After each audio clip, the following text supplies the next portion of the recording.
everybody, and welcome to Masculinity Matters. I am your host, Lomander, and today we are joined by my buddy, Josh.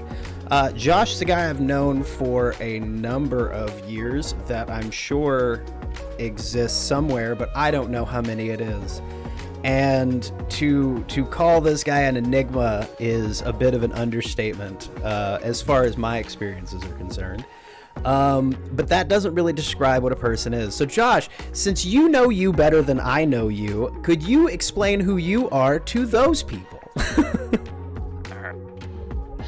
Yes, I am Josh. I am an ADHD child, right? I do many things, right? So I am a paramedic. I do work in nuclear medicine at the moment. Long story short is we inject people full of radiation to check bloodstream to the heart to see how close people are to having a heart attack. Oh, fun. Right? So I work in healthcare, long story short. I am a big nerd. I love Magic the Gathering. I do fire spinning. I love going to festivals. I am a raver. I am a metalhead. I am all over the place. All right. I love to do Shibari. I'm actually kind of famous on Reddit for it, which I'm pretty stoked about. And aside from that, I am polyamorous. I have one lovely partner that I live with, and people I see on occasion for fun times. And I live in the Bay Area, so I've got a different kind of vibe going on than some other people around the world. Right? Yeah, no, especially from myself, who grew up in rural Texas and lives in the cities of same Texas. So yeah, and that's. Did you say in there that you do fire spinning? I do fire spinning. I have this thing called a dragon staff. It is a long Is that long tube with some thing? tape on it. Yeah. And it's got 4 prongs on each end that I light on fire, and I go and dance with it. Probably can't see, but my arms are all messed up right now. I literally just got back from a festival recently where the entire time you're there during the day, it's a bunch of classes teaching you how to mess with a bunch of different props. And then at night, it's just a big circle with DJs playing, like 300 people with bonfires. Everyone lights up their prop and goes into the center and just dances. That's awesome. That sounds sick as it's hell. A lot of fun. Yeah. So how did you get into that? Like, I've known a couple of people who do things like that, but I haven't. I'll be honest, I haven't been close enough to them where I've been able to ask them, but this is a good format where I get to ask people questions. So how do you get into that? Like, do you just one day see a fire spinner or just like, hey, we're friends now, show me how to do that? So some of my past roommates were good friends of mine, and they were DJs and fire spinners and ravers, and they would go and do fire spinning. And they invited me out a few times. I'm like, right, sure, I guess. But it wasn't until I showed up over at this festival that I recently went to with them, and I didn't know how to do anything. I was showing up to party. I'm like, it's a festival, let's go, right?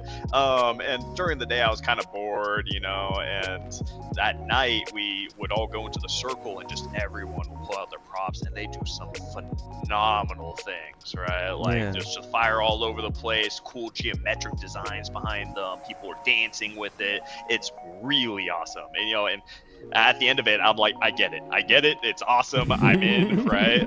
And of course it wasn't until like next year that I got to go that I actually went to take classes, spent a bunch of money to buy a bunch of props and everything, and I've been doing that for, I'm gonna say 3 years, but one of those years I literally did nothing. Right? It was the intro basically. Yeah, so it's kind of one of those like doing it for 3 years, but like practical doing it for like 2.5 or so.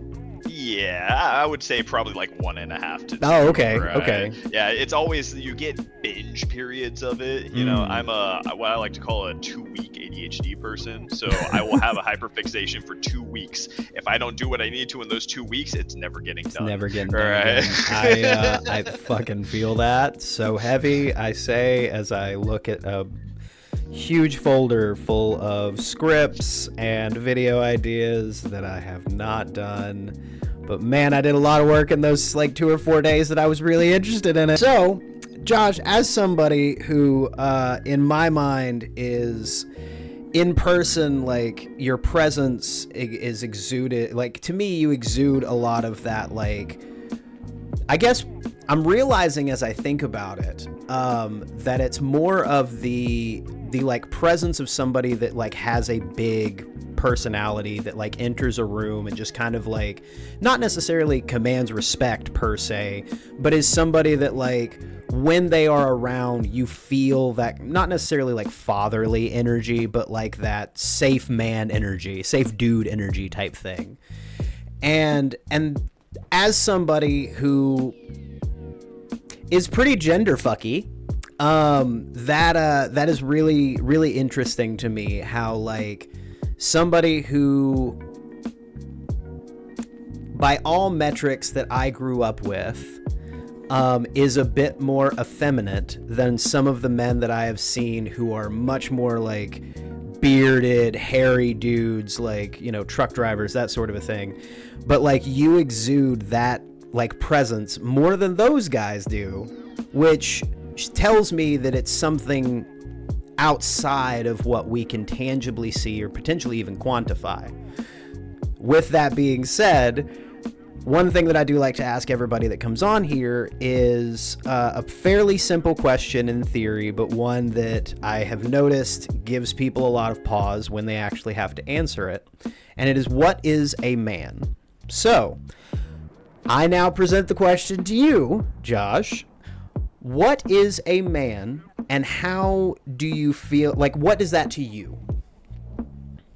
All right, so a simple yet complicated question, right? Which your whole podcast has been surrounded around, right?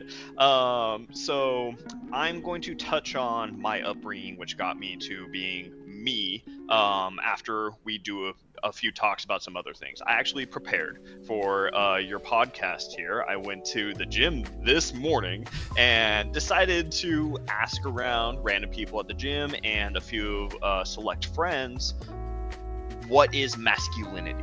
Yeah. Period. I just said, hey, I'm doing a podcast later today. I want the 3 words that come to mind when I ask, what is masculinity? The sample size was relatively small. I got roughly around 15 people from all sorts of backgrounds, right? And so I'm going to start with the men, right? And I asked everyone how they'd identify and stuff like that, so I can put them in a proper category. For sure. And so for the men, the first responses I got from one of my friends is, he said it's diverse, polarizing, and necessary. Right. Okay. And so I was like, that's very interesting. Yeah. Right? That's not what I would expect. Yeah.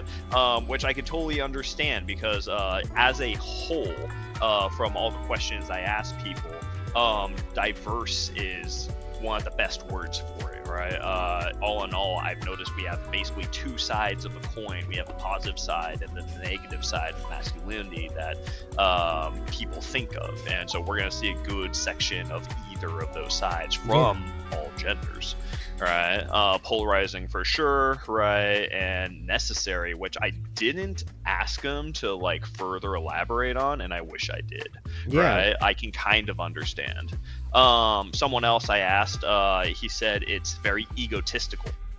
Right, masculinity is very egotistical, which I think I identify with an awful lot. Yeah. So something really quick is that I identify as non-binary because I don't fit into either group very well. I'm not masculine enough for the guys. I'm not feminine enough for the girls. I'm somewhere in between. Yeah. Right. And I always thought of masculinity being a very egocentric thing. Right. Okay. And I'll try to dive in on that a little bit later. Right. He also specified, he said America, right? You know, like America, right? Yeah, which I was kind of like, okay, I'll write it down, right? Well, I can take that very much as cultural.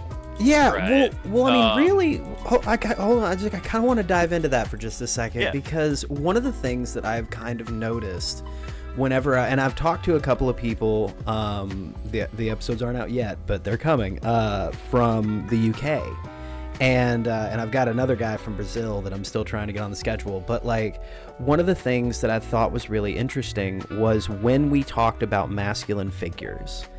the biggest thing that everybody talked about was American media. And it was always the media representation coming from America.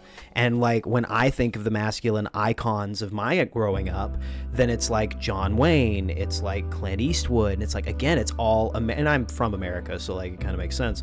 But like, it's all American versions of what the quote unquote man is supposed to be. So the idea of it being like, you know, masculinity is America, it's like, no, like what we kind of identify as traditional masculinity is an American concept. Yeah, and I think that really kind of dives back to like Western culture and whatnot, right? So like, you know, you think of old Western movies, and that was, you know, the ruggedness, you know, the strong man, you know, the steadfast man and everything. Right, exactly. Yeah. Right, which so it's been ingrained in our culture really strongly that that's what a man is supposed to be. And I'm going to touch on something a little later, but Mexican culture is kind of the same. Right, like I am Mexican, and I asked a few people, a few Mexicans, you know, like what their thoughts were on it, and I translated it basically, but it came down to a lot of physical attributes more than anything else. Okay. Right, but we'll get into that. Yeah. Right. And so America, right, and then the last one is just negativity, period. Right. And I think every man can understand that portion. Yeah. Right. Because there is a bar that we have to reach to in order to be considered a man, and you either reach it or you don't. Yeah. Right. And that's where other people either look down on you or look up to you. Right. There's not a whole lot of eye level. It's one or the other. Yeah. Right. And I mean, there's a framework that I think has a name, but it is very early, so I don't know that we'll say it yet, but it does rhyme with an atriarchy. So. All right, so this next response I found incredibly interesting because this was a cis white male that I asked. Okay. Right. So one of my people. Got it. One of your people, right? In my area, right? Yeah. So this person said confident, big, and approachable. Right, approachable was the one that threw me for a loop. Right? Yeah, I was like, interesting. I've never heard anybody refer to masculinity as approachable, but I have heard people describe it as warm, which, like, to me those feel like synonyms, but like when you're talking about human interaction, at least. But like to call, like, I don't know why, like, even like to me, even that feels really hinky to like call masculinity and like man like approachable, especially given kind of all the conversation around masculinity and manhood and that sort of a thing today. Well, that really depends on what side of that conversation you're on. Right. Yeah. And so given this person, you know, when I approached them and everything, they didn't have any headphones in. They were very willing to talk and everything. They were well kept and whatnot. They looked like they came from a cozy home. Right. And so if you come from a cozy home without much strife, and, you know, you grow up without a lot of strife, then yeah, you know, finding, you know, another white male figure, or, you know, finding another male, you have nothing to be afraid of. Yeah. Right. There's no this person's above me or anything, so you don't have to slink back. So therefore they're approachable because there is no gap between you and this other person, right? Or, you know, when I say gap, I mean upwards gap. Yeah. So like this is just a thought, you know. Yeah. This is just a thought based off of my first impressions and very short impression of this person. Yeah, and this is somebody you just said randomly talked to, right? Not somebody you've known before. Okay. Nope. Interesting. Yeah, and I think that is, like, I think that's a big aspect of like the masculinity crisis, especially like the male loneliness crisis that we have in the world today, where it's like we don't sit there and take into consideration the class aspect of things. Because like you say, with this dude, you know, seemed to be upper middle class, probably white dude, so therefore, like, these frameworks that we all live under is supposed to specifically benefit him. Speaking as somebody who is lower middle class and is now definitely working class now, it definitely, like, I don't see masculinity, and especially like whenever because he had said like powerful, right, or something like that, or big. Yeah, big.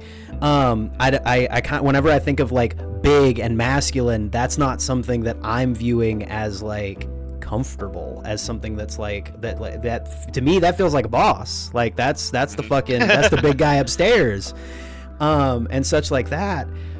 And I think that the class aspect is really, really interesting, because I feel like there's that divide between the people who can benefit from the way that we operate in society, and then the people who appear that they can benefit, which is just enough to keep them sustaining that system in order for the people who are benefiting from it to continue to benefit, and maybe one or two of the people get to like hop up there to the beneficial tier at some point in their lives, just enough to where all the rest of us who can't ever reach there still want to try.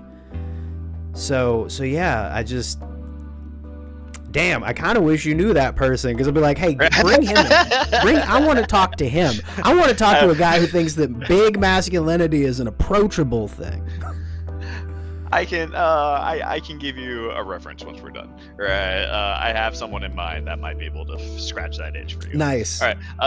So, right. Moving on from that person. Right. This next one. One of my friends, right, cis white woman, married and everything. So she said, or no, this is still men. This is a Mexican dude that I asked, right? They said big, strong, and handsome, right? They're like guapo, right? And I'm like, okay, yeah, right. And so I asked them like, what is strong to you? Because strong is a word that's going to come up a lot, okay? But there's a bunch of different types of strength, right? And so the number one response I was getting is physical strength, right? And so everyone's we hear big again, which I'm assuming is either ego or more specifically probably physical, because the majority of people have been saying physically, right, when I try to ask them to break things down. Yeah, well, and also too, like, one of the things that I'm kind of thinking about the way that that like I was describing you and like your physical presence, that like you also do have, like I say, that large presence. So like you say, like, people are saying big, and I'm literally describing like a presence that it comes off of you that I feel is very masculine presenting as a large presence. So like I'm realizing that, like, hell, maybe that's one of my 3 words too, where it's just like large, like taking up space and that sort of a thing. Yeah, that's really, really fucking interesting. Okay. Yeah. Okay, so next, I asked one of my other cis white men, right? And he said muscles, testosterone, and a beard. Okay. Right? So physical aspects again, right? Pretty trad man stuff. Exactly. And then I asked one of my other friends, who's a father of 2, right? Okay. And he said protector, provider, and resilient. Right. Okay, resilient is one that I've been wondering if that one was going to pop up. And so like a lot of we see protector an awful lot, or provider, right? Which a lot of people I think of. So that's all the men that I got, right? I quotations, but that's the men that I got, right? Hearing that list, right? Are you able to tell me your 3 words, what they might be? So for me, I feel like, and I've said this in other episodes, that like for me it feels like responsibility is a big aspect of at least my personal brand of masculinity. And again, I think large is another, is a good, I don't know why it fits, but it fits. It's a branching term. This is supposed to be the first thing that comes to mind, right? Yeah. So like. And I think safe is what like the idealized masculinity is, but at the same time, like,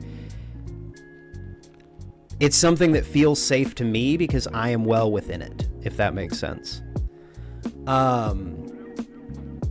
But that one is one of those ones, like it's one of the first words that came to mind, but it's one that I feel doesn't fit with like an outward definition. I feel like that for myself, I think that it fits as like what I believe masculinity is and should be. But I feel like with where we are as a society and with what masculinity has become, or I mean, since capitalism frankly always has been, like I don't feel like that word fits, you know? Okay. I understand you want it to be that word, but it doesn't quite fit the puzzle piece well. Yeah, right? Exactly. It's kind of one of those like it fits in the hole, but you can tell that's not where it goes. So I really appreciate that, because I'm actually going to touch on that a little bit later once I cover the list here. Right. All right. So you gave me 2, right? Do you have one more for me? Responsibility, large, and safe. Responsibility. Yeah, responsibility was the first one. Yeah. Awesome. All right. All right. I will go over my personal list once we kind of get through everything, right? Well, yeah. You know, with you being non-binary, you know, you asked all the men, so now you're asking me. We're gonna go through the women. Then whenever we finish with them, we get to the NBs. Like, I get it. I understand. Perfect. All right. So next up is the women, right? So this one was one of my friends who is a mother of 2. Right. Okay. And they said masculinity to them is leader, like leadership, right? Okay. A provider, and strong. And I asked the strong question again, and they said mentally strong, not physically. Right? So that kind of goes back to that resilience. Yeah. Mm-hmm. Yeah. Let's see. This next one. Don't remember who I asked for this one. This might have been another gym person. They said protector, right? Manly, with meaning physically manly, right? Okay, so we're saying like chest hair, you know, muscles, stuff like that. And then they said strong, physically, right? I believe this was a Mexican woman that I asked. Right? Okay. And so tying back to, you know, Mexican culture itself is very big on masculinity itself, but it's all very strictly physical masculinity, and we'll tie into emotions later, right? But it's usually void of emotions, which we often see, you know, in most of the talks about masculinity. This one I asked a white woman, right? And they said toxic, outdated, and overrated, right? Okay. Which we can understand, even you know, men in the systems can very much understand. I think I challenge all men to think of a moment where, you know, to say that they haven't had a moment like that, right? You know, where somebody else was just, you know, having toxic masculinity towards them, or, you know, giving some sort of, well, it's supposed to be this way, right? And it's like, but why? You know? Exactly. And then the last one I have here, this was a older woman. I say older, you know, she was probably in her like 50s or 60s, right? Okay. And she said lack of vulnerability and masking your emotions. Ooh, okay. Yeah, she couldn't give me a third one, but those were very strong ones, right? Yeah, I was about to say, like, those stand by themselves. So I had a pretty good talk with her after the fact and everything. But yeah, she went in on lack of vulnerability and everything. She was divorced already and whatnot, you know, raised the children on her own. She said that she very much her children are all across the board. Like, one's pansexual, you know, one is a lesbian, one is, you know, like, I don't remember what she said, I think going through college and everything, but, you know, she's very obviously a very strong mother, you know, and had a bit of a troubled past, which she's come out of, you know, just glowing, right? And I also gave her the link to your podcast here, so hopefully she hears that, you know? For sure. And then, you know, masking emotions, which I think is a very, very strong, I think everyone can relate. Yeah. You know? No, I definitely know that is a common refrain from every man that I have talked to since, like, starting down this path of trying to understand, like, masculinity and modern representations of it. That is one of the biggest things that a lot of people have talked about, is that they feel separated from their emotions, or that like they only have access to a limited few, and because of that they can't express any of the other ones. So yeah, the idea of like masking emotions, I mean, speaking as a autistic person, like masking has multiple meanings, but at the same time, like, yeah, nah, fair, 100%. Yeah, you were talking about, they're only allowed to feel certain emotions and everything, and I think it's four. You got happy, sad, angry, or apathy, right? And, okay, I would argue that sad isn't allowed as often. You're not allowed to show sadness. Fair. Right. Which I very much understand what you're saying with that. Yeah. Right. But if you do show sadness, you are immediately non-masculine. Mm-hmm. Right. Yeah. And like, and happiness, I would also like, speaking as as an ADHD kid, happiness is also kind of with limits, because there's a ceiling. Yeah, there's a ceiling to Yeah. how much of that emotion you're allowed to express at one time. Otherwise, you become overly intimidating or like too loud. I think the word that comes to mind is childish. Oh, Right? yeah, If you no, are 100%. too happy, you are no longer in a leadership position. You are no longer a dominating presence. You are a childish presence. Yeah, Right? no, 100%. That's fair, valid, 100%. Yeah, I definitely agree. Because that's one of the things that like is a personal one for me. Is I know that throughout my childhood and throughout my upbringing and raising, that happiness was something that was allowed, but was only you were only expected to present it in a certain way. And like you said, there was a ceiling on how particularly joyful you could be when being happy about something. And having like parents who are like super needy when it comes to like validation, and like using me as like a way to get back at one another because they were divorced, and like buying me presents and such. If I showed too much happiness, then I'd get in trouble, like you say, for like, being too loud or being immature or something like that. But if I didn't show enough, then like, well, obviously you're not appreciative. Yeah. You're an unappreciative dick. So, again, it's that fine line. You gotta run through this specific corridor of that one emotion. I like that. Okay, so those were the women I was able to get through here. And then I was able to reach out to two of my trans mask friends. Okay. Right. And so the always first love one, to hear from the trans homies. They need more. Exactly, they need much right. larger voice in these discussions. Absolutely need representation, especially in something concerning masculinity and being a man, right?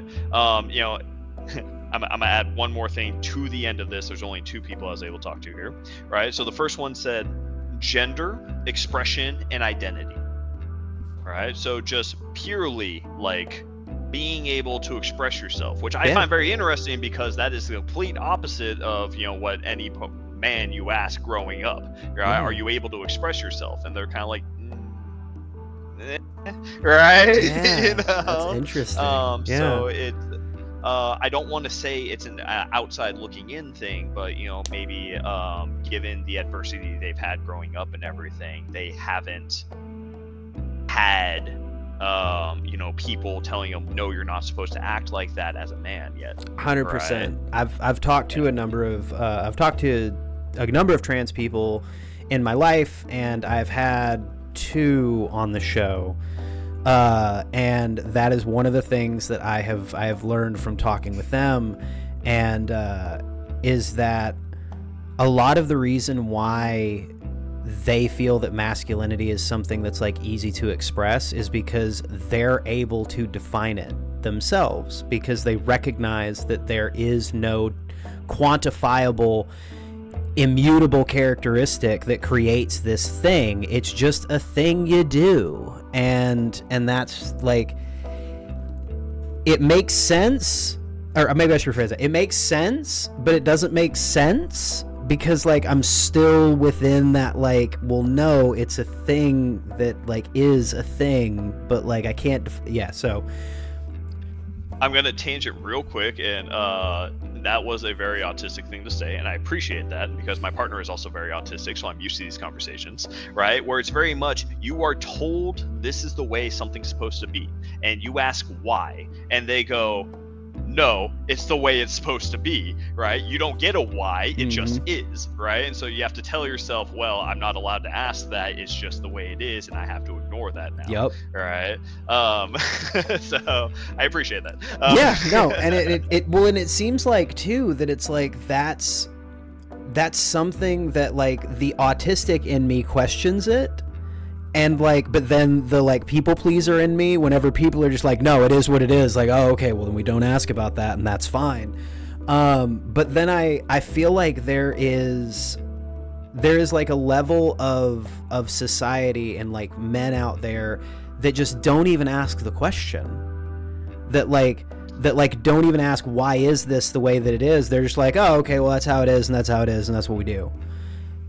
Men are in an interesting position where we are both being taught to be the leaders and yet be the follower at the same time. Exactly. Right. And so a toxic male trait that often comes up is, hey, do what I tell you, but don't talk back to me about it. Right. And then you learn that trait growing up, which translates into what I say is right. And if you say something to question it, you are, whether or not the question's a good question or not, you are challenging my authority. Yeah. Right. And so it's not okay to ask those questions. And so you very much have to play the line once again of, what's acceptable to ask. Right. And I know as, growing up autistic, you have run into that challenge significantly because you want to know the answer why to many things. Yeah. Right. But it's against social constructs to even ask that question. Exactly. Right. Yeah. In which case you have to push yourself down and just be very much like, it's just the way it is, just like the rest of us. Right? Yeah. And that's why like this podcast specifically has like,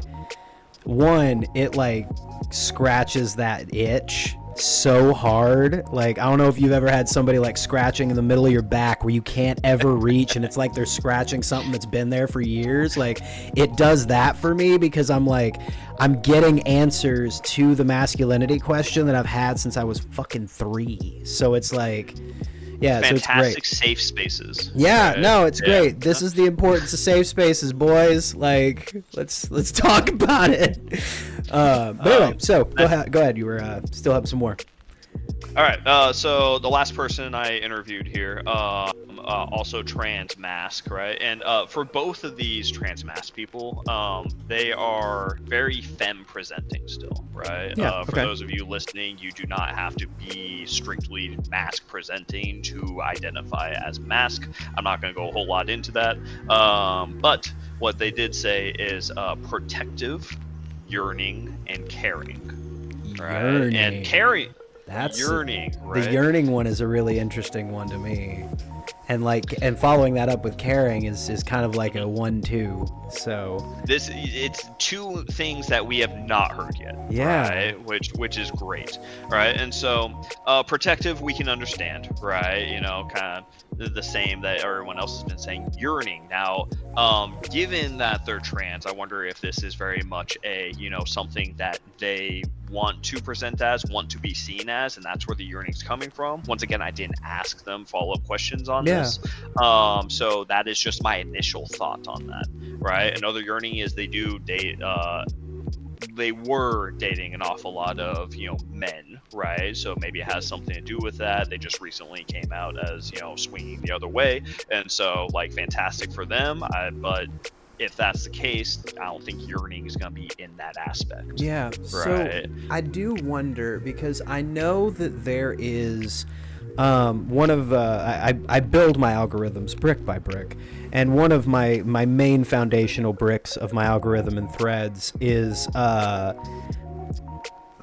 women-focused romance authors and smut writers. Mm-hmm. And I have noticed that there is an exceptionally large population in that subgroup that talks about male yearning, men, like masculine yearning, with such an idolization that is extremely fascinating to me. I can't think of the right words because they don't feel strong enough. And I feel like there is a very specific, I guess, masculine way of showing desire that exists, but we don't know how to specifically either tap into it or like quantify it because it's so out of the realm of what men is supposed to mean in our traditional way of thinking. I'm going to see if I'm following you correctly here, right? And try to tangent off of this here. So, For sure. I also have an awful lot of that on my timelines and everything, right? And so, the big tropes in a lot of these fantasy smut novels is werewolf versus vampire, right? Yeah. Which one are you, right? You know, are you werewolf girly or vampire girly? And these are two different, very strong types of masculinity that show through these characters. If you're a werewolf person, right, then the girl is they want the primal aspect of it. They want to be craved, to be lusted after, very strong, like I can't control myself and I am going all in, right? Yeah. So that's the aspect they like with that one. Then you got your vampire girlies, right? And this one always feels more like a worship aspect to me, right? You know, they like the softer touch, the, you know, the princess caresses, treatment kind of thing. you know, exactly, right? And so there are two very opposite sides of masculinity that are affection based, right? In two very different ways. Very different ways, yeah, right. So, you know, gentlemen who are listening to this, go to your girl and ask them if they're, you know, a werewolf or a vampire girly, and then you know, you can figure out what they want to do, fellas. You know? And by the way, like, I know for a fact that back in the day, people used to give a lot of shit to women for romance novels and like Fabio and like the covers and such like that. But guys, there's some real good writing in some of that smutty literature that your girl's learn reading. A thing or two, right? If she's reading it, she wants it. I'm right? telling you, like consensually. If you are looking for the cheat codes about what is going to drive your lady crazy, just peek into the pages of like chapter 5 or 6 of the book that she's been reading for the last couple of weeks that she gets a little flustered up about whenever you ask her about it. Okay, so big things that I wanted to note with the whole list that we went through, right?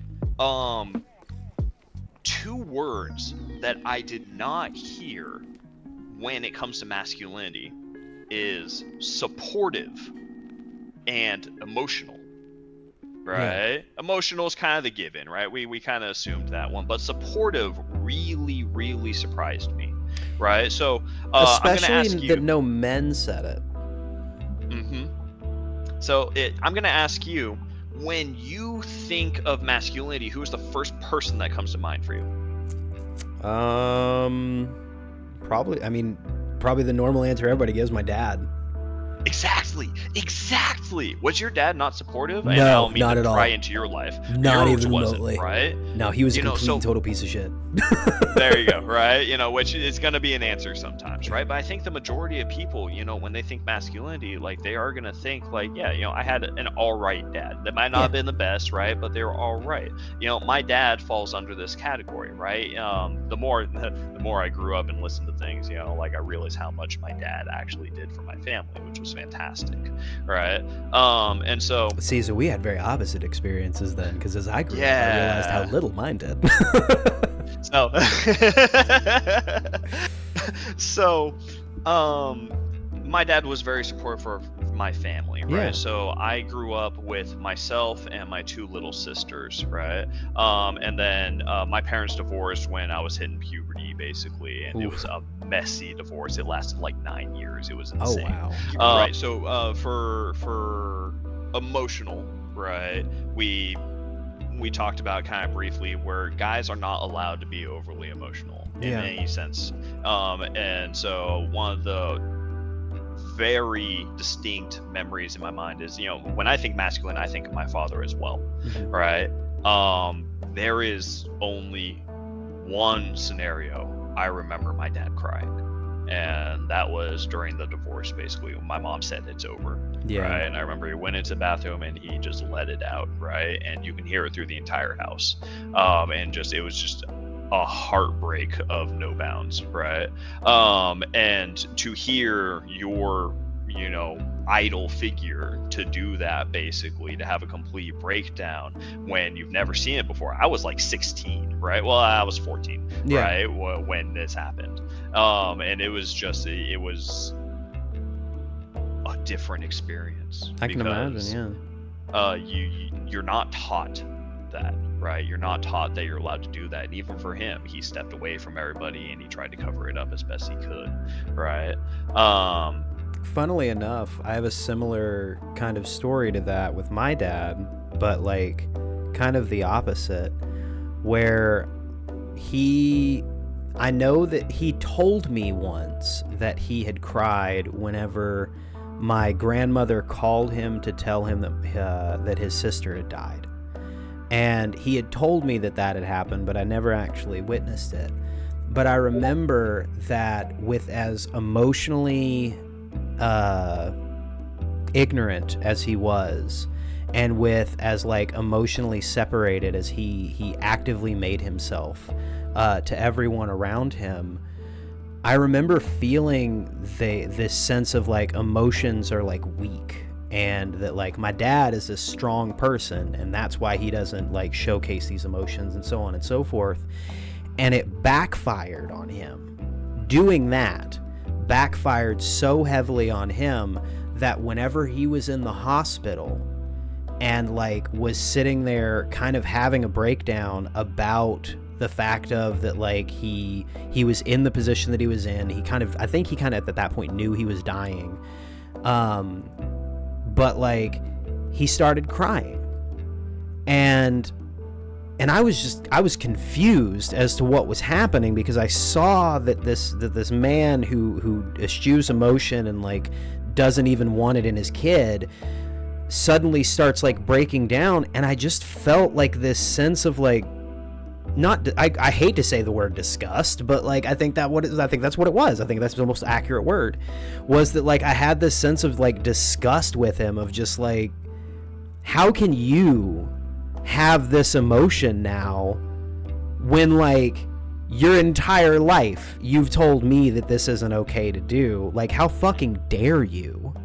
Like the hypocrisy. Exactly. Right? Yeah. And it's like, it pissed me off so much that I think that's kind of what painted the last year and a half of our relationship before he did finally end up passing.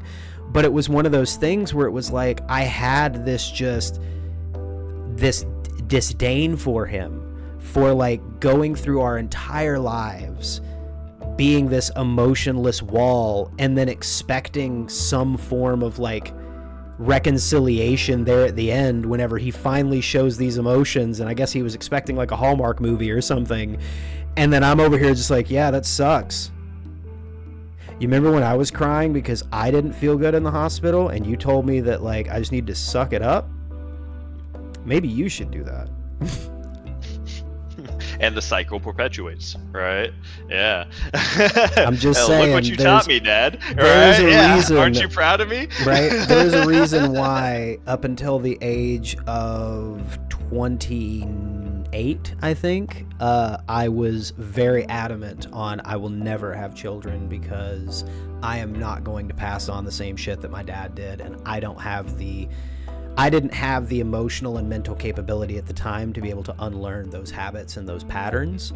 So it was one of those like, I'm not going to bring another kid into the world unless I can figure this out.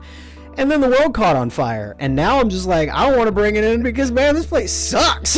Yeah. I am of the same vein. I am not having children. I am 36. I went and got my surgery, right? Nice. And so, it was very when I was younger, I very much wanted kids, right? I was brought up to want kids, basically. And it wasn't until I got in a pretty rough relationship that I kind of realized, like, my mental state cannot handle kids, right? Like, I've got all these problems that I'm just going to give to them. Not to mention, like, I am clinically depressed, right? And that travels through my family. My grandmother ended up successfully committing suicide, right? And it kind of bypassed my mom, and it hit me pretty hard, right? And so with that, I'm like, I don't want to pass that on to children. And then the world also caught fire, right? Now it's like, well, thank God that I'm not going to, because I don't want to leave that to them. My struggles are hard enough. They're going to have worse ones, right?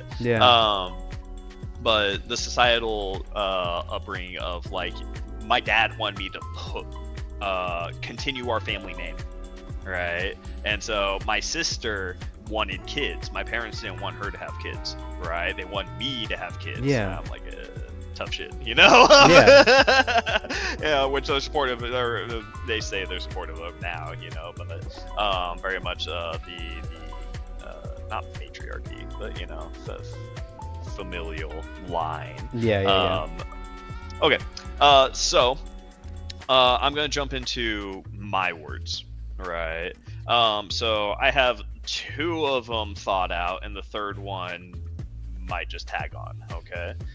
So for me, the first one is father, right? Okay. Masculinity is your father, right? And that's a whole umbrella term that comes with that, like, it's also uniquely specific. Like when you say, absolutely. When I say father, I think of something wildly different than what you think of. Exactly. So 2 sides of the same coin, though, right? Is it a good light or is it a bad light? Exactly. Right. So, like, to go Freudian on it and everything, your father is your first introduction to masculinity. Therefore, with a lot of people, when they start envisioning these things that they mention and everything, most likely they are attributed to whatever their father was, right? Were they a strong person? Were they a toxic person? Was that strong physically or mentally? So father for me, right? The second word I have is restraint, right? Ooh, and this man, when we've been talking this whole time, I was like, damn, I wish that I could go back, because I feel like restraint is something that really defines like masculine identity and like existence as a man in the world. Because again, like, we go back to the emotions thing. There's a cap on happiness. There's a cap on sadness. There's a cap on anger, which is the one we're told we can access. There's like a cap on everything that we can do. And so restraint, that's... At the same time, there's also a floor. Otherwise, you're not considered masculine at all, right? And the line is incredibly thin, right? I know how to sew, and many people find that non-masculine. Period. It is a skill. That's all it is. It is a skill. How can a skill be masculine or feminine, right? Emotions we talked about and everything. Something under restraint that I want to add on is bottling, right? Like, in the sense of emotions and everything. Pretty much every guy is just taught to bottle their emotions, and then we end up dating these women who are more emotionally intelligent than us, because they've spent their lives being able to express their emotions, being able to express their vulnerabilities, right? And then they look at us and we're right, and then we explode on them at some point. And that's where the whole narrative comes from, where women are like, don't date a man who's going to make you his therapist, right? Because guys don't talk to anyone else except for the one person they let get in, and then they explode on them. That is your friend. That is the best person in your life right now, who's listening to all your problems. Don't treat him like shit. Don't explode on him. Well, and that's kind of one of the well, and that's like to use the like bottle like metaphor to kind of stretch that a little bit further.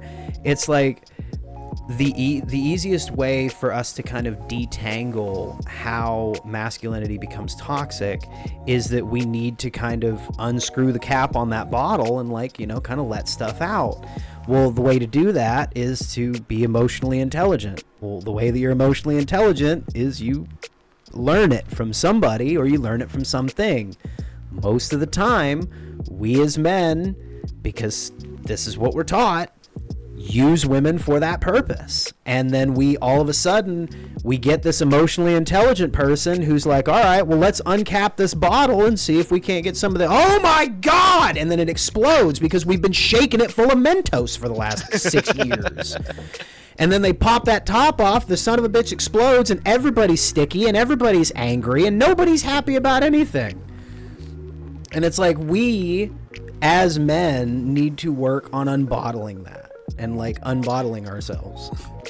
There has been a great movement with the coming generation, like our generation and the coming generation, where emotions are more widely accepted for men, right? And there is a rather large pocket of people still, or segment of people, that do not believe in this, right? And that's how it's going to be in the first stages. But especially with this next generation I'm seeing a lot of younger men being more open about what they feel, right? And the younger generation isn't looking at them as being less masculine for it.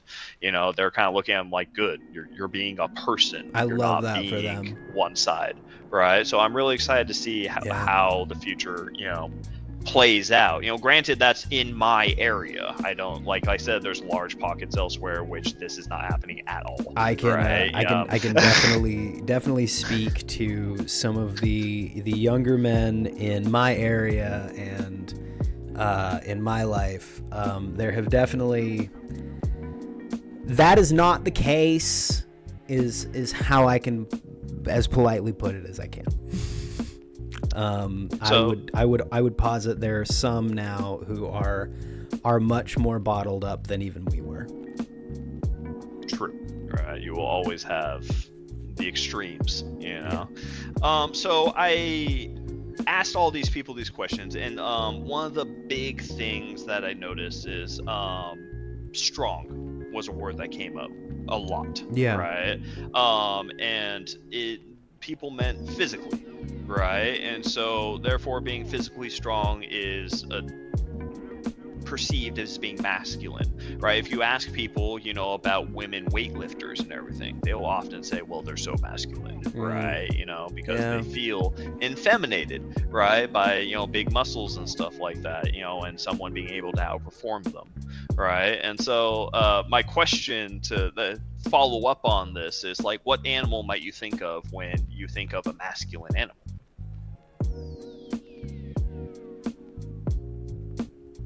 I mean, now my brain just immediately goes to bear. Yeah. Okay. Yeah. But I think that might just be like the social contagion of which is fine, because that's what I'm asking, right? What's the first thing that comes to mind? Yeah. So I'd say right? bear. So bear, right? For me, it was like gorilla. Yeah. Right? Yeah. No, gorilla definitely fits. And so, when we think of both bear and gorilla, what's the second attribute that you think of when you think of bear or gorilla? The fact that they can both kill me very easily with one swipe of a paw. Yeah. Aggressiveness, right? And so masculinity is tied to both strength and, as a subset, aggressiveness, right?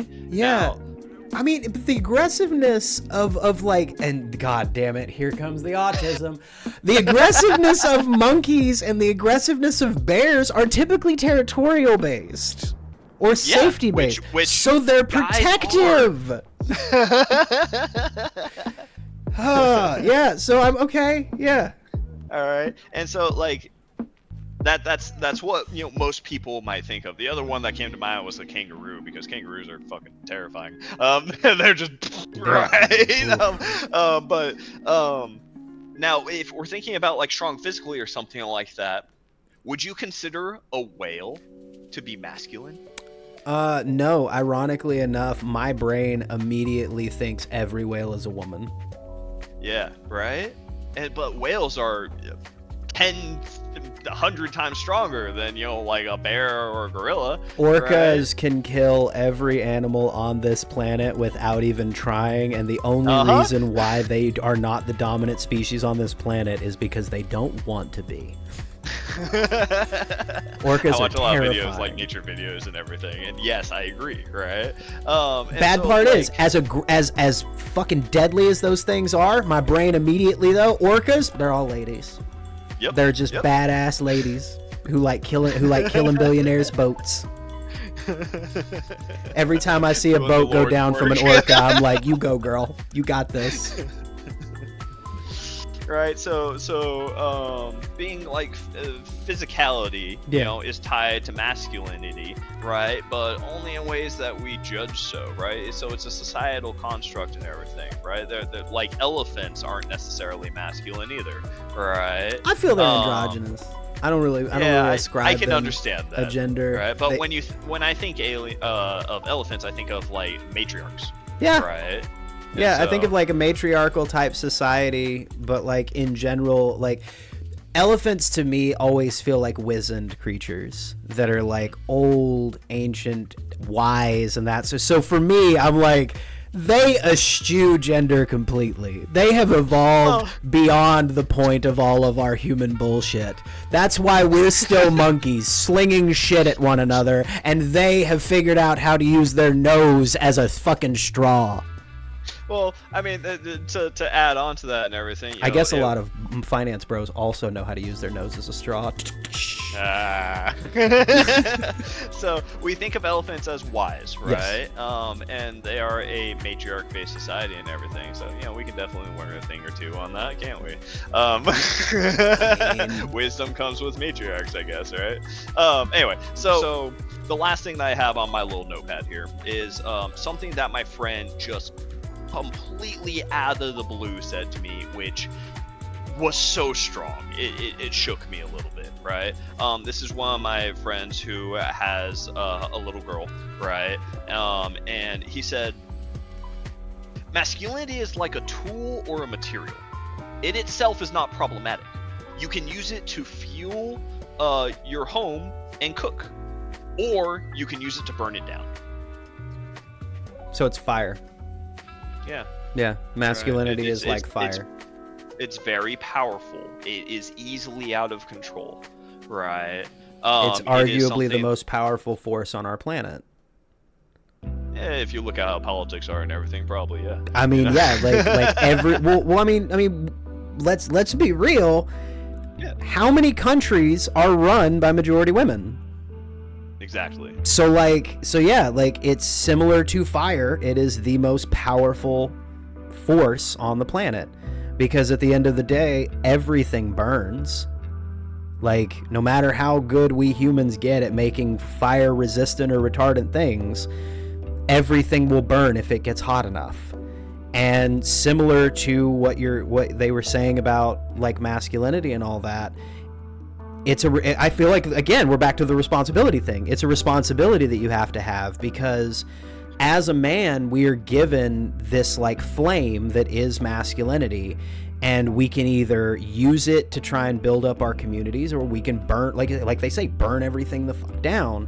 And right now, it feels like there is an extremely outsized number of men that are out there doing this and being thought leaders and such like that are trying to use that flame as a way to subjugate people, and with the threat of burning it all down if they don't allow them to do the things that they want to do.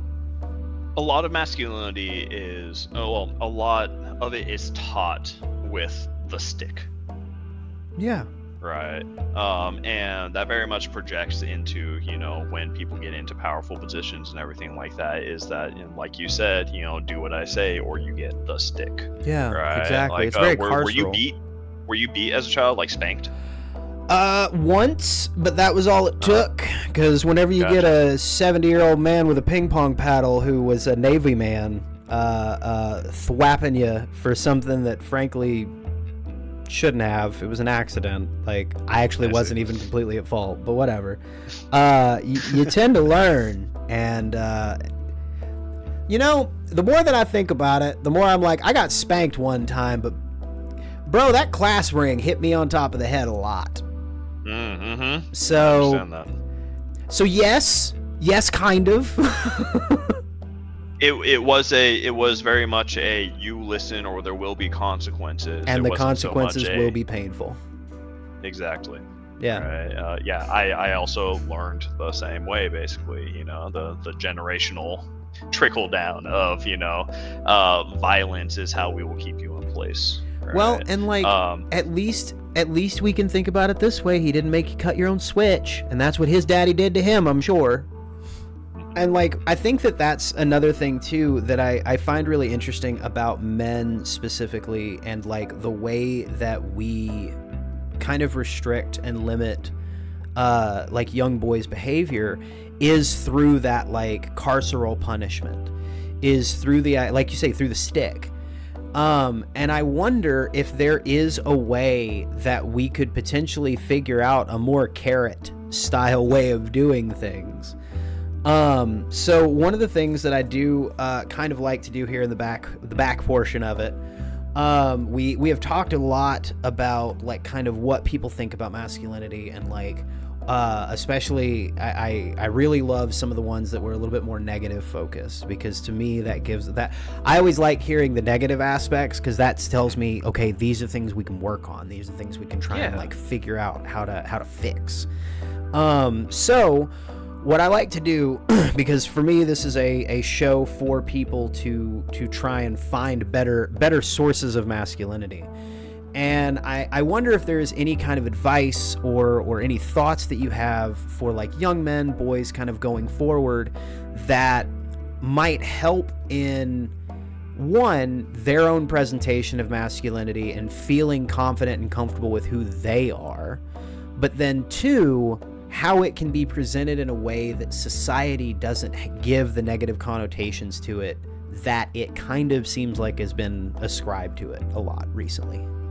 I can only answer this by sharing my own personal experiences. All right, so growing up here in the Bay Area, life here is different from the rest of the world. I dress differently than the rest of the world. My partner and I, like, we've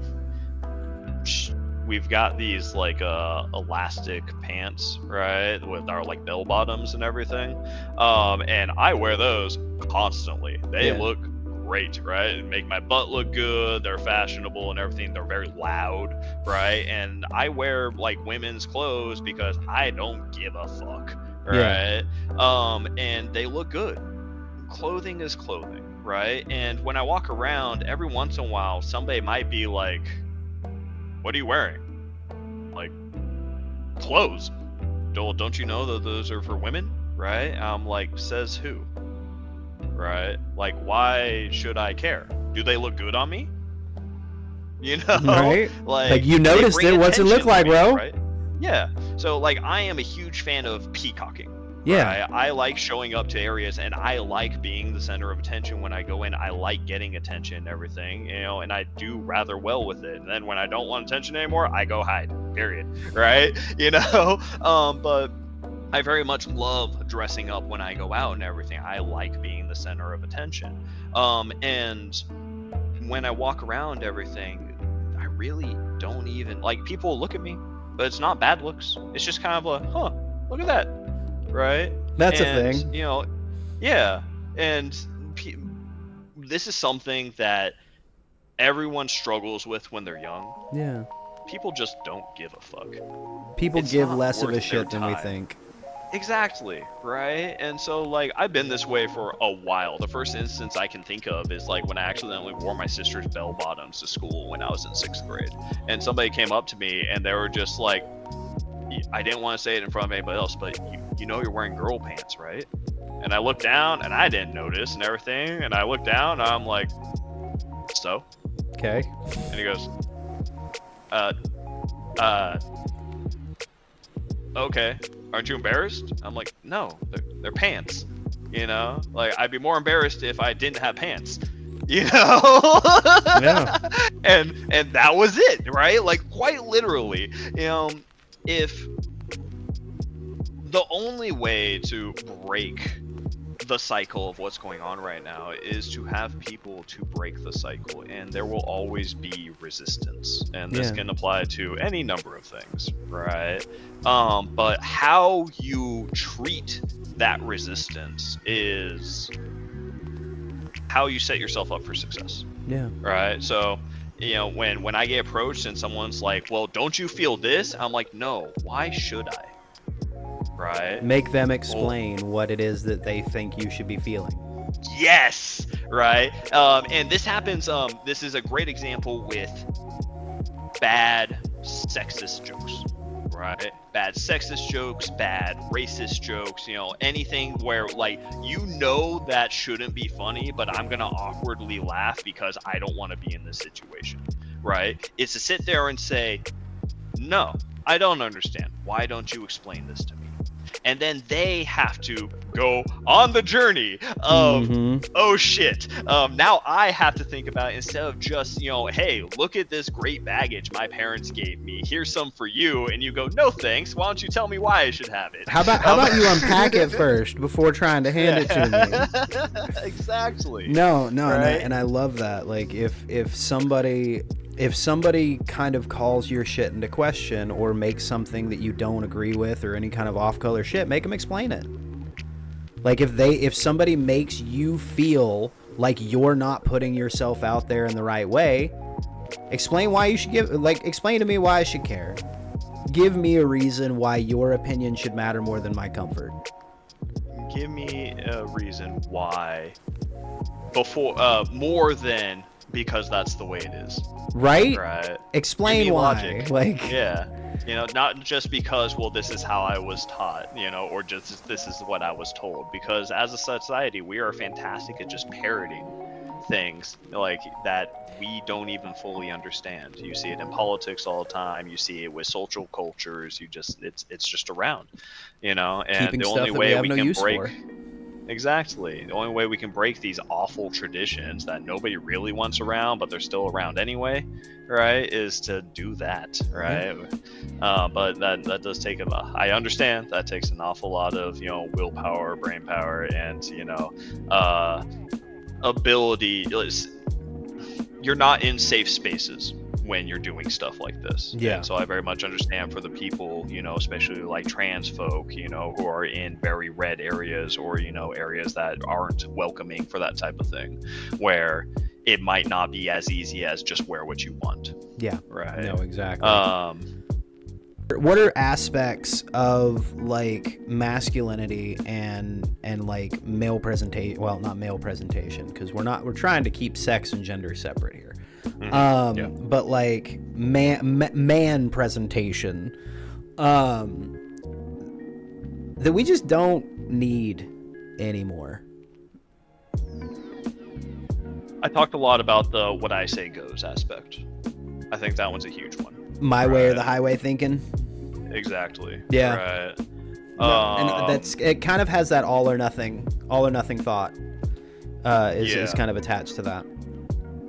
I think the superiority aspect and the ego has to go, right? If we are going to solve any of these masculinity issues, I believe that people need, to get humbled, right? We see often in tribes and everything that they don't have a whole lot of masculinity issues, because a lot of the tribes and everything, they go and they have humbling moments for their transition into being a man. Yeah. For those cultures, it often isn't, just because you're the biggest, burliest. It's, who can be there for people. No, 100%. Right, as opposed to just, I am a bastion of, impenetrableness, and I am stalwart, which, I think people really get the wrong interpretation of stalwart. They say unmoving and everything, which means one-dimensional to them. Yeah. They're not allowed to be anything else, but being human is not being strictly stalwart. You know? No, exactly. One thing that I think is really interesting about what you had said about some of these cultures that don't really have the masculinity issue. I realize that there's a number of these cultures that we think, or at least that I think of, whenever I hear stuff like that, where, like you say, they kind of deal with those things in their transition to manhood, and like a lot of them had rituals and acts that they had to go do in order to quote unquote prove their manhood or whatever. And when you look at a lot of them on their face, it really, I don't know, it's like your stereotypical, go out into the woods, find an animal, bring it back, or something like that. But whenever you actually break down what is actually happening to this adolescent child who is close to the becoming a man or whatever, sending somebody out to go get food and then bring it back, or doing a walkabout, which is basically 24 hours, no food, no water, no drinks. You're just in nature. What you're doing is you are breaking down your body's ability to mask. You're breaking down your body's ability to still continue to like keep up the expectations that the society that you live in places upon you. And it kind of breaks you down mentally to kind of your core self, and in my mind puts you at one of your most weakest states, so that you know what it is like to be weak, so that you can then know what people need from someone who is strong. And a fair amount of cultures like did this via like hallucinogens and such like that, because again, you're breaking down like kind of these things that you've built up in your head as to what you're supposed to do and what society tells you you're supposed to do, instead of just kind of doing what's needed, doing what's helpful, doing what's good for the people around you and yourself. And I feel like they're, especially in Western culture, because of the colonialization aspect of most of our upbringings, because when you're the ancestors of colonists, you're part of the colonial project, whether you want to be or not. And I think that the separation of the core culture that had those type of rituals and had those type of I guess rituals is the word I was looking for. When we separate ourselves from those things, and especially generationally separate ourselves from those things, we start to lose those transitionary periods where we kind of know this is the point whenever somebody needs that kind of breakdown moment, so that they can then, you know, move past what walls they've built up around their own identity. What I'm hearing an awful lot from a lot of this, like I really love what you just said, Yeah. right? But what I'm hearing an awful lot is almost like the price of privilege, right? Yeah. And so like with these other tribes and everything, you know, they go out and they say, you know, you who have been supported are going to go out on your own without us, and you're going to come back with something, right? And so they go out, and while they're out there, you know, they realize that they don't have anyone to help them. They don't have any tools for them. You know, it's literally them and their limitations of what they can do. Yeah. Right. And we see an awful lot, especially in our Western society here, is that people never have that moment. They've always had, like, especially we see people in power, right? And people raised by people in power. You know, they've never had that humbling moment of, you know, you're on your own with nothing else at your disposal. It's your limitations, right? Because over here in Western culture, we've definitely built safety nets for people, you know, to prevent like our families, you know, maybe not yours, all right, but my family was very big on, you know, like, you need to create a safety net for yourself, and if you fall, I've got you.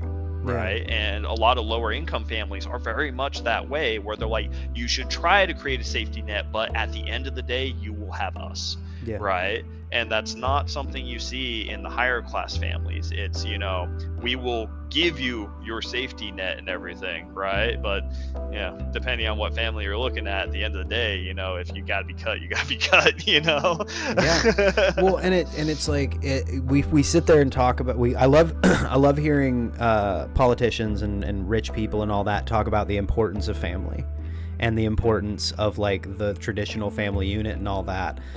But I don't know, man, some of these like non-traditional families that are having to go through all this strife and hardship because of the social conditions that those people created, seems to me like they're much more tight-knit families than the people who are constantly backstabbing one another and making snide comments towards one another and I don't know, not showing up to each other's weddings despite the fact of that you could.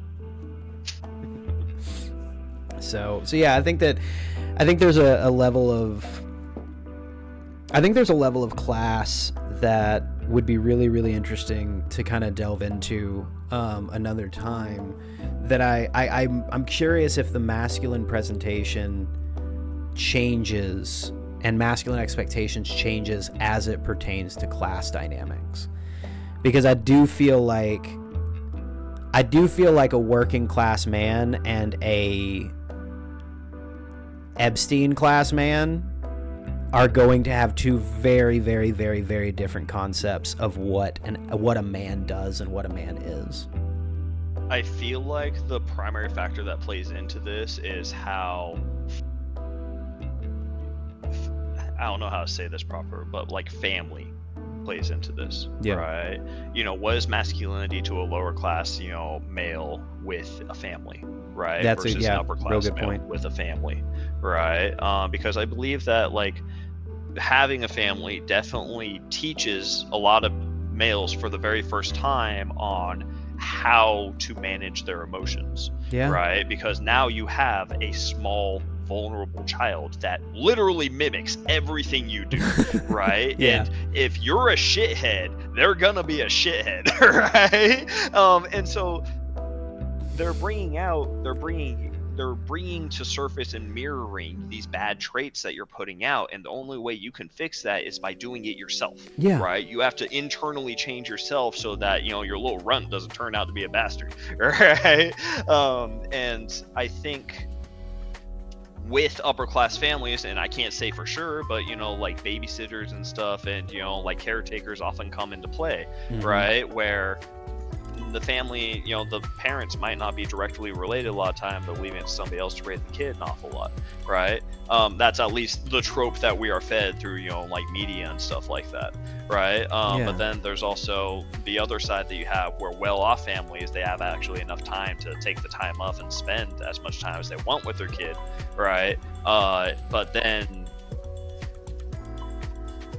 they still fall into the same of, like people grow as they have children and whatnot, and how strongly that impacts, their masculinity being output, really depends on the person and whether or not you're raising a son or a daughter.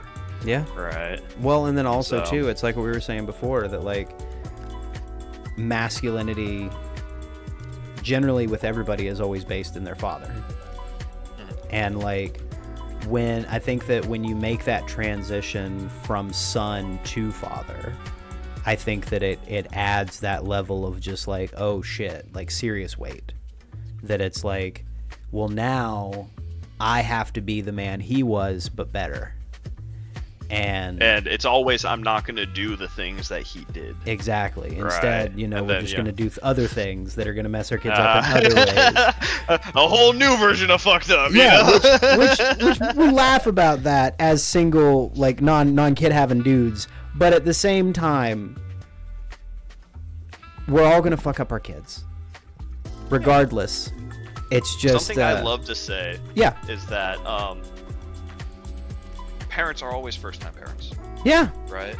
Like, no one taught them how to do this. They figure it out as they go, right? Specifically for first child, right? That's why we see differentiations between, first, middle, and last children, right? And how they're raised differently, because the tension factor, eases up basically, and I've done this, I know what I'm gonna do. Exactly. Whatnot, it's the right? the hubris of experience. Exactly, right? No, and that's where I really want to just like reiterate the idea of like, you're gonna mess up your kids, but it's gonna be in a different. It needs to be in a different way than what your generational curse is, because if you can provide as safe and as safe and as comfortable of an environment for your children as you can, that's all you're required to do as a parent. Is just support them, love them, and give them a safe place to become the people they are. Exactly. Right. And on that masculinity. No, go ahead. So masculinity needs to be raised in children as being okay with the person you are, not bottling the person that you want to be, right? 100%. And that happened with me a lot because I was very ADHD and my family didn't exactly believe in medicine. I didn't get diagnosed with ADHD until this year. Right. But it was pretty apparent, to anyone who had ADHD, right? But my parents were in denial, like the whole way through, basically. And so with, the growing generation and everything, it needs to be taught that showing your emotions is okay. It needs to be taught that, voicing your opinions, your emotions, your expressions and everything, that's all allowed, because we get the toxic aspect of masculinity when you're telling your person person to censor themselves, Yeah. and not having a valid reason why, aside from society just won't allow it. Society can only change if we allow it, and we're seeing an awful lot of that with the coming generations and everything. That it's okay to be a person. Being masculine is not its own thing. No, it is tied into being a person. Yeah. And you have to allow that. You can't be one or the other. 100%. And on that note, Yeah. Last thing I like to do around here, we've given. I feel like that was the final thought. So Josh, is there anything that you would like to pitch? Any organizations that you think are important, or even just stuff that you're working on that you would like to put out there in the world? Overall, I am an advocate for therapy. All right, so I have not always been this person. I have not always been very open with my thoughts and everything. I was once a 90s kid who was very much like gay, right? No. So like it takes a lot of work and growth to get to this point, and the only way you can really do that is through therapy. And oftentimes it's facing the stuff you don't want to face. I am so grateful for my partner because she shows me the things that I can work on, because I am very much a person where I don't know something is going on until I am told. Yeah. Right. And so I don't know what's wrong with me until people tell me. So be honest with your friends. If they're being jackasses, try to bring it up as gently as possible, but let them know that what they're doing is not okay. And that's the only way any of us are going to grow 100%. Is by being told that it's not okay. So do your therapy. All right. This episode brought to you by therapy. We can do it. I swear to God, I need to get. Josh, thank you so much, buddy. I greatly appreciate you coming on. This has been an extremely insightful and really, really great conversation. I'm obviously going to have you back on again at some point in time, especially because of the journalistic approach that you took to having this conversation was exceptionally enlightening and really, really interesting. So thank you so much for coming on today, buddy. I really appreciate it. It was really cool. I'm excited to send this to my friends because they're all interested. I'm like, why the hell are you asking us these questions? Right? Right? It'll be good to see the final product. But yeah, with that, greatly appreciate everybody for hanging out today. It's a little bit longer episode than we usually have, but like I always say, I never let the conversation just drop if it's still going to be going. So, as I like to say, do the likes, subscribes, and the whatevers. I'm not good with this content creation thing, so that's the advertising. But as I like to say at the end of all of these, be the man that you needed whenever you needed one, because we need them more than ever these days. Thanks for hanging out, guys. Stay safe.